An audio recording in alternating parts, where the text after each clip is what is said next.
Olá, irmãos. Aqui estamos mais uma vez para continuar o nosso estudo da história da igreja. A história da nossa igreja, a nossa mãe igreja. Ela passou por situações muito difíceis, bem complicadas, exatamente no século IX e no século IX, décimo e XI. O grande momento de muito sofrimento foi a virada, metade do século XI.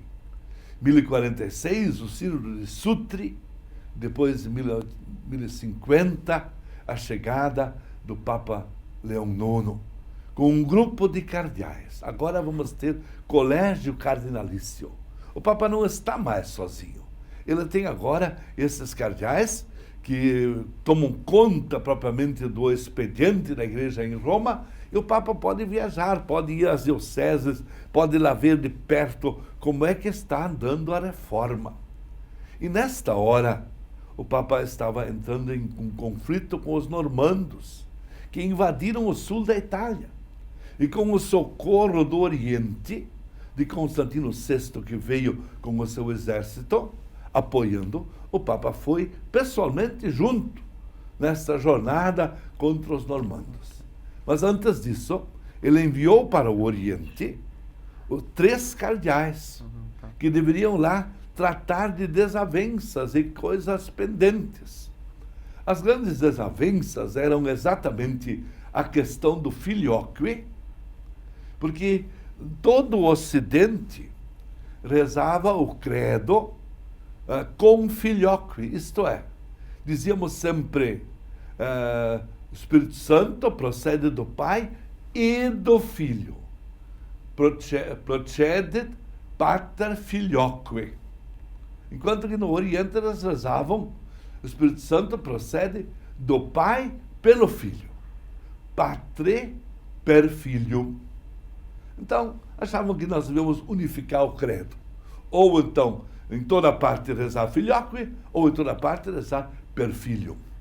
Segundo problema, no Ocidente nós celebramos a Eucaristia desde a última ceia, sempre com pão ázimo, isto é, pão não fermentado. Lembrando a cena do Antigo Testamento, na saída do Egito, no Êxodo, quando o povo teve que sair às pressas, e não puderam esperar que o pão fermentasse, mas o assaram assim mesmo, e era um pão ázimo. E Jesus também celebrou na última ceia com pão ázimo.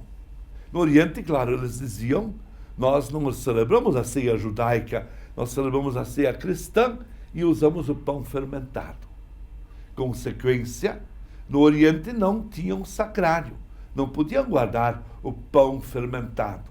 Enquanto no Ocidente temos os sacrários, porque o pão ázimo pode se conservar por vários dias. Terceiro problema, questão pendente, era esta. No Ocidente, já se observava o celibato, ou pelo menos se recomendava muito que o padre que quisesse ser padre deveria deixar o casamento, não casar, deveria assumir também o celibato. Enquanto que no Oriente apenas o celibato era para os religiosos. Os padres normalmente eram padres casados. Então eram 3 questões pendentes. Em cima disso, o Papa enviou 3 cardeais para ir ao Oriente tratar dessas questões.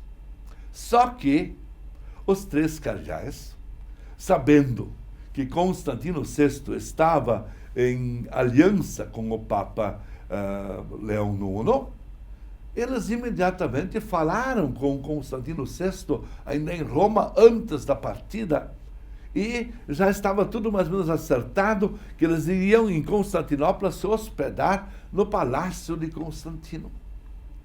Enquanto o arcebispo de Constantinopla, Miguel Celulário, também tinha preparado apartamentos e casas onde iria hospedar a delegação que veio de Roma.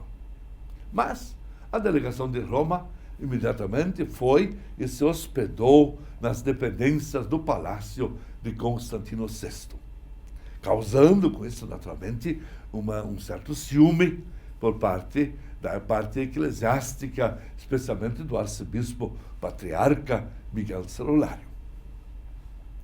Pior de tudo, quando os cardeais foram se encontrar pela primeira vez com Miguel Celulário, eles não fizeram todas as honras que no Oriente eram normais que se devia fazer ao arcebispo. Normalmente as pessoas, até os padres, para falar com o arcebispo, faziam 6 inclinações profundas diante do arcebispo. Esses 3 cardeais chegaram, não fizeram inclinação nenhuma. E foram imediatamente falando com o Miguel Celulário, dizendo: nós estamos aqui para falar e para ensinar uma vez liturgia para vocês, porque vocês celebram a Eucaristia totalmente errado com este pão fermentado. Ora, isto foi uma facada em cima de Miguel Celulário. Miguel Celulário ficou muito chateado. E desse primeiro encontro resultou que Miguel Celulário chegou a dizer: aqui o arcebispo sou eu, quem manda aqui sou eu, e a partir de hoje vocês não celebram mais missa enquanto estão sob a minha jurisdição. Bem, foi um ultimatum dado a essa comissão pontifícia. Eles não sabiam a essas alturas que o Papa já tinha falecido em Roma. Estávamos no ano 1054, o Papa faleceu em abril, e agora estávamos em julho, mas eles lá não ficaram sabendo, 3 meses, naquele tempo não havia Jornal Nacional, não havia nenhuma comunicação, não havia internet, não havia nada disso. Então, não ficaram sabendo. Então, diante daquilo que o arcebispo proibiu de celebrar a Eucaristia, os cardeais se reuniram e, em nome do Papa, fazem um grande texto de excomunhão do arcebispo Miguel Celulário. Excomungam o arcebispo, o que foi uma ofensa gravíssima. Foi feito praticamente ali uma ruptura. E quando o arcebispo soube que ele estava excomungado pelos emissários do Papa Leão IX, ele imediatamente disse: não, então nós vamos formar a nossa própria igreja.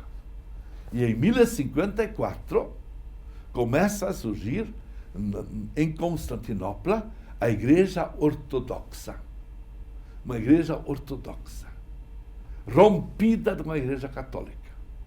Nada mais a ver com o Papa de Roma, que por sinal estava morto. Mas eles lá simplesmente começam uma nova igreja. Miguel Celulário vai ser o grande patriarca desta nova igreja. E a partir disso, eles começam a fundar uma igreja nova, a Igreja Ortodoxa, que de resto é muito parecida com a nossa. Apenas eles, evidentemente, continuam celebrando com pão fermentado, portanto não podem guardar as hóstias no sacrário, eles não têm isso. Celebram em cada missa o suficiente para as comunhões daquela missa. Depois, eles não têm Papa, eles estão vinculados ao patriarca, e eles têm vários patriarcados, até hoje é assim. Tem o patriarcado de Moscou, o patriarcado de Istambul, o patriarcado de Alexandria, o patriarcado de Jerusalém. Eles têm vários patriarcados. E eles estão numa igreja diferente da nossa, totalmente desvinculada de Roma. Tanto é que o grande santo para eles não é São Pedro, mas é Santo André. E todos os anos, no esforço ecumênico, na festa de Santo André, o Papa envia mensageiros para Constantinopla, para que hoje é Istambul, para cumprimentar o patriarca pelo grande dia deles. E quando a festa de São Pedro, os ortodoxos enviam comissões ao Papa de Roma para cumprimentá-lo pela celebração da festa de São Pedro. Mas o resultado é que, quando a comissão de cardeais volta de Constantinopla, vem para Roma, a situação é terrivelmente desoladora. Tínhamos perdido a guerra contra os normandos. O Papa tinha falecido na própria guerra. Em Constantinopla, em vez de resolver questões pendentes, estavam rompido, tinha entrado um cisma na igreja. Tinha se formado a igreja ortodoxa. Então agora era momento de ver o que fazer e como sair desta situação. Então, os padres de Roma com os cardeais se reuniram e chamaram, então, um cardeal alemão, mais uma vez um alemão, foi nomeado Papa com o nome Vítor II. Este agora é o novo Papa. Foi eleito, e já era 1056. Praticamente 2 anos estávamos somente com os cardeais. Este Vítor II, toma algumas iniciativas. Ele envia para todos os lugares legados sinodais. Os cardeais ele vai enviando de um lado para o outro. E Frederico, o cardeal Frederico, que era também um desses cardeais alemães, ele o envia para ser abade no Monte Cassino. Por quê? Porque ele era filho do Duque de Lorena. E o Duque de Lorena, lá da Alemanha, da região da Alemanha, acabava de se casar com a Beatriz da Toscana. Estava começando uma aliança Lorena-Toscana. E eles achavam que, tendo o cardeal em Roma, apoiando essa aliança, isso poderia trazer problemas no futuro. Então, para não tê-lo em Roma incomodando, Vítor II enviou para ser o abade de Monte Cassino. Mas isso nós vamos ver no nosso próximo encontro. Por enquanto, nós ficamos aqui lamentando o que aconteceu. Infelizmente, o cisma ortodoxo, 1054, a igreja repartida. Uma parte em Roma, outra parte no Oriente. Infelizmente, estamos sem Papa, agora veio o Papa Vítor II, o último Papa alemão, tentando fazer reforma. E desça sobre todos vós a bênção de Deus Todo-Poderoso, Pai, Filho e Espírito Santo. Amém.